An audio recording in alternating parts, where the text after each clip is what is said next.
Good morning. So today I'm going to show you a simple pastel technique. It's called three-color drawing, and Ruth is going to be my model. And I'm going to be working with a orangey brown pastel. Might be sanguine. You might have a pencil. You can get pastel pencils, Conte pencils. I'm going to start with that. Then I'm going to work in with black marks using charcoal and white marks using chalk. So it's called three-color drawing. And the best way to work really is to do a kind of line drawing. I'm working on some grey paper. And the idea really is that the grey paper and the charcoal and chalk work together. The grey paper is in a way a lot of your drawing because you're effectively doing a line drawing, and then you can darken some of that grey, some of the brown drawing with your charcoal, and you can lighten it with your chalk. So I've started with an outline of Ruth's face and hair. It's always a good way to do a head. Find the kind of envelope of face and hair, and the ear is a good way of orientating the head. And then I'm going to now do some lines for eyebrows. Come down the eyebrow, from the eyebrow down the side of the nose. Now I hope you can see this because I'm not pressing very hard, because I'm just getting some very faint lines. With this pastel stick, I barely have to touch the paper to make a bit of a mark. And I'm doing that all fairly tentatively so that I can see whether I'm happy with my proportions. And also because the way that this technique works is that you don't use a lot of material. You make some marks fairly tentatively, and then with the black you accentuate them, and with the white you highlight them. And as I've said, a lot of the drawing will be grey paper. So I've put down some tentative marks for features, and now I'm going to press a little bit harder in places. In the eyebrow here, strengthen that. Strengthen some of the line of the nose, particularly the tip of the nose. Come under the tip of the nose to help that emerge, and the nostril. Down to the upper lip. I have a 3/4 view here, so the left side of Ruth's face as I'm drawing it is broad, the right side is narrow and is foreshortened. So when I come to a mouth, the left side of the mouth I have the full length, but the right side is foreshortened. So I've compressed that side of the mouth into a smaller, narrower space. So I've worked really in a kind of line drawing, outlining the face and starting to develop some of the features, and leaving a lot of grey paper exposed as part of my colour scheme. So the next thing I'm going to do, because Ruth's sitting in the window, so we've got a good pattern of light and shade, and I've already said I'm going to put the chalk on to build up some light. But I might do a little bit of shading with my my brown pastel. So everything's in brown at the moment, sort of it's an orangey brown sanguine colour.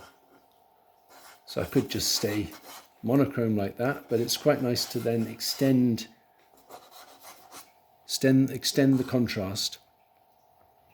And I'm going to do it again with quite delicate marks, so just a little bit of hatching down this side of the face, and particularly where there are darker planes under the cheek, on the side of the nose, around the chin and the neck. So just a very delicate pattern of shading. If you like this this idea of drawing in three colours, it's nice and simple because it allows you to work with temperature, so you can have cooler marks, and that's what I'm going to start doing now. With the black, I'm now going to get a little bit of black into Ruth's hair. and pick up that cooler accent in the eyebrows and in the eyelash and the pupil. So it's just small additions of darker and cooler contrast. So that's the great thing about the 3-color technique, is that you haven't got much, you're not using much color, but you're beginning to work with temperature, with cooler and warmer contrast. So color doesn't get out of control or be confusing, because you've just got the 3 of them to deal with. And if there are places where you can see something cooler, darker, like Ruth's blue cardigan, or the dark of the hair and the eyebrows, then you can introduce that. Now I'll do a little bit of light. I look with my eyes half closed, and again I'm just going to use a kind of hatched pattern of chalk marks. So with the light coming from the right, there's a nice pattern of light on her nose and on the cheek, the right side of her cheek. And there'll be places now where the charcoal, the black, has mixed with the brown and given me a dark brown, and other places where the white will mix with the brown and give me a kind of creamy or pale orange colour. So that's as far as your contrast goes, but you can then, it's all about balancing. So having got in a bit more light, now I might think, well, I should warm up 1 or 2 places, get another line here for the top of the eyelid, maybe fill in the top lip. And the thing to be looking for then is how to balance those colours. The mouth now has got a bit too warm, so perhaps I'll put in a little bit of the black again to cool it down. Find the nostril. So really it's now a process of gradually balancing these different marks of warmer and cooler colour. Ideally I'll stand back. I'm not doing very much standing back. I'm sitting as I draw. And I should really slow down now and stand back in order to assess what's going on and in order not to do too much. So that's probably as far as I want to go with that drawing. Certainly as far as I want to go without stopping and having a good look. There are little bits of detail that I would really like to do more to. The eyes in particular. But I think that needs a little bit of time now to stop and wait. And having done that work on that side of the face, it might also be quite interesting just to put a little bit of contrast down here where the curtain is, if I want to bring out the light on that side of the face and even warm it up a little bit. So that was a stray mark that I didn't want. So I've been adding, refining. I could also subtract.